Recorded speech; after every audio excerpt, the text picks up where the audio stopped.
मर्डरगाव येथील प्रगतशील शेतकरी काय म्हणले सर ब्रह्मदेव शेळके साहेब ते फौजी साहेब आहेत. त्यांच्या हळदीच्या प्लॉटमध्ये आपली भेट होण्याच्या अगोदर साहेबाचा खर्च किती झाला साहेब?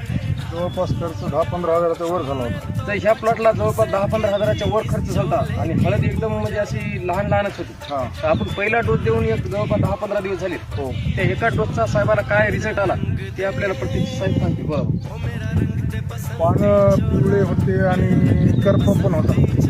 तर आता पांढऱ्या मुळ्याची वाढ होती का? पांढऱ्या मुळ्याची वाढ आपण एक झाड उपटिलं होतं ते उगत 2-4 मुळ्या निघून लागले एका झाडात. आज जवळपास 14 जण आज पांढऱ्या मुळे चांगल्या वाढलेले. आणि उगा बघू शकता तुम्ही ये हो पांढऱ्या मुळ्या दाखवते.